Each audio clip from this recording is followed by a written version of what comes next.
Hello and welcome to part 2 of my For the Love of Snowflake series. In this video, I'm sharing 4 more winter-themed cards I created using my collection of Snowflake products. As I mentioned in my first video, I realized I had quite a collection of Snowflake-themed products in my stash, and I challenged myself to create at least something with the new products. Each card uses different products, but I'll break down all the details for you as I share each card. Now let's get into the making.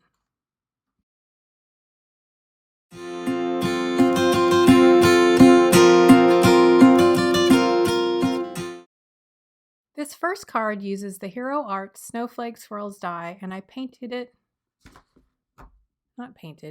it with an alcohol ink background. The supplies I'm using include a mini mister and a plastic applicator bottle. They are both filled with 91% isopropyl alcohol, which helps the ink to blend. I'm also using the Holtz air blower to move the colors around. The alcohol ink colors I'm using are Cobalt, Glacier, and Monsoon. I began with a piece of 5x7 alcohol ink Yupo paper that I cut in half. I then applied some drops of the rubbing alcohol to the paper and then applied drops of the different inks. I applied a bit more rubbing alcohol, but to make the colors really start to blend, I used the air blower. This is a safe alternative to using a straw, which can be dangerous if you were to accidentally inhale instead of exhale.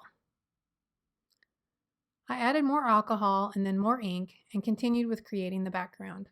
I usually tend to add too much ink, but I've found that if I try to add small dots of ink, I can get a nice translucent looking design. This is definitely a fun medium to work with, and I love that it challenges me to let go of feeling like I need to control where the ink goes. Once I had the background completed, I decided to add some splatters of alcohol using the straw in the mini mister. You can also use a paintbrush, but I didn't have any that I wanted to ruin by dipping in the alcohol. While the background was drying, I stamped out my sentiment using the scrapbook.com December Wordfetti stamp set. I knew I wanted to heat emboss it in white on black cardstock, so I pulled out my heat embossing kit. I used a distress ink storage tin to keep all my embossing tools together, such as my inks, markers, and anti-static pouch. And yes, I keep my anti-static pouch in an old Altoid tin. This is a new anti-static pouch, and it really seems to leave a lot of white powder on the black cardstock. This kind of bugged me, but I decided to wait until after I'd heat emboss to see if it would wipe away. After rubbing it with a rag, I couldn't tell that it made much of a difference, so I'm definitely going to be looking into other alternatives. Now I want to share a little trick with you for trimming small sentiment strips. I first line up the bottom of the letters with the plastic guide on my trimmer and trim off the excess. Next, I take a piece of cardstock that has a piece of mint tape adhered to the edge of it and place my sentiment with the end I just cut off on the tape edge. I then line up the top of the letters, the plastic guide, and trim it again. Look at that perfectly trimmed sentiment. As you can see, I die cut the Hero Art Snowflake Swirls from silver metallic cardstock. I also cut it a couple extra times from white cardstock and adhered the layers together to give the die cut a little more dimension. To finish off the card, I adhered the sentiment to a strip of double-sided foam adhesive.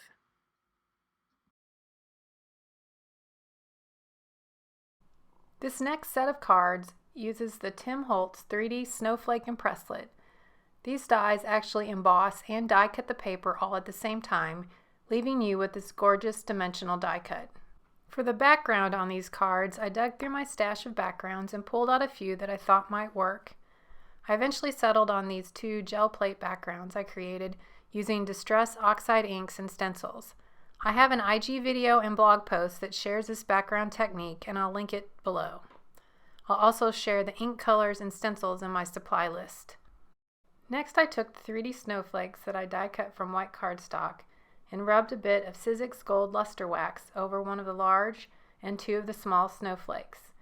The wax gives them a bit more interest and helps the details stand out. I repeated this process on 3 more snowflakes for the second card using the silver luster wax.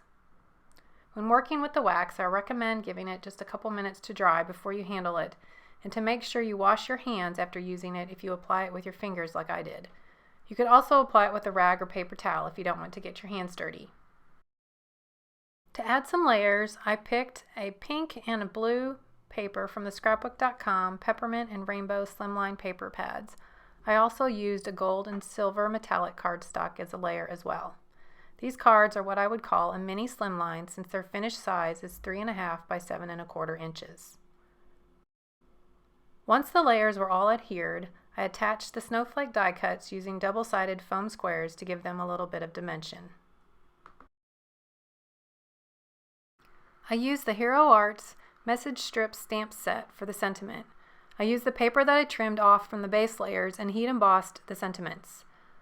I chose to do a couple of happy birthday cards for some upcoming winter birthdays.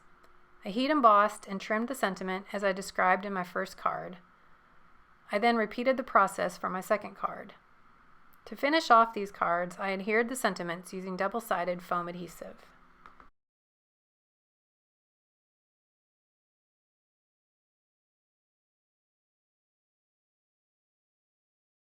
For my final card of this series, I used the Waffle Flower Crafts Circle Snowflake Shaker and small snowflake dies. I decided to go a little less traditional with the color theme on this one and chose to work with 2 shades of purple paper from the scrapbook.com Cools A2 paper pad.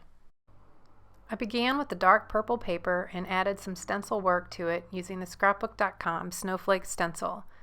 I used mint tape to hold the stencil in place and then began inking with a foam blending tool and Villainous Potion Distress ink.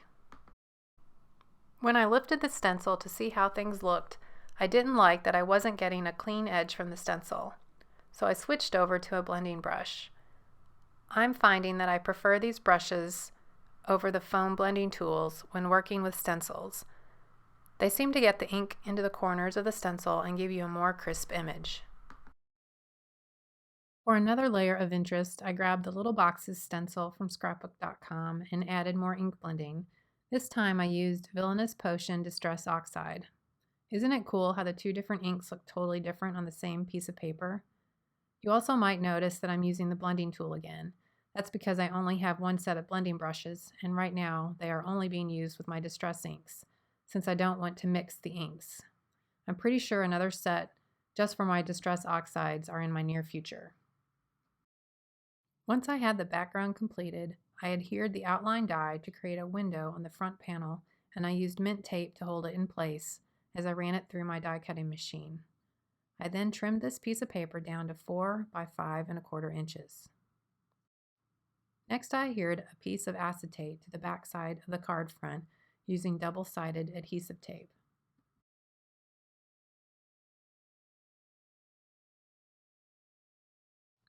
Because I wanted to make a flat shaker card, I used the same double-sided adhesive tape to create my shaker box and adhered small pieces all the way around the window.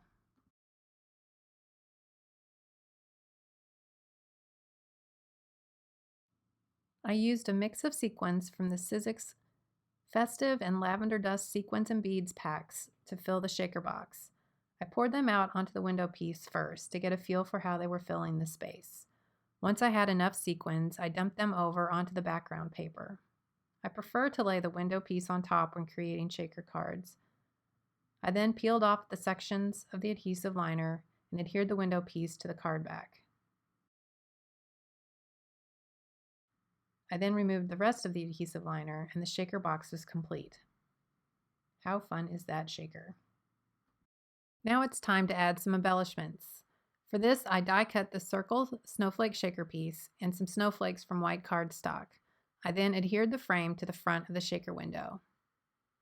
To add a little more sparkle, I added some Pink Fresh Studio jewels to the center of the snowflakes before adhering them to the frame. I used my Marvy Uchida jewel picker to pick them up and adhered them using Distress Collage Medium. This is one of my favorite adhesives. It dries clear so that even if a little glue smooshes out and around the jewel, you can't see it. I also decided it would be best to apply the adhesive on top of the sticker sheet paper instead of my craft mat.